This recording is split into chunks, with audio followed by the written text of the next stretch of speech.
We are looking at how to pronounce these words in English and more confusing pronunciations. Quilt. The beginning you could spell it K-W-I or K-W-E-E. A short E sound though, not quilt.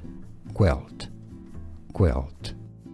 We are looking at how to pronounce these words in English and more confusing pronunciations. Quilt. The beginning you could spell it K-W-I or K-W-E-E. A short E sound though, not quilt.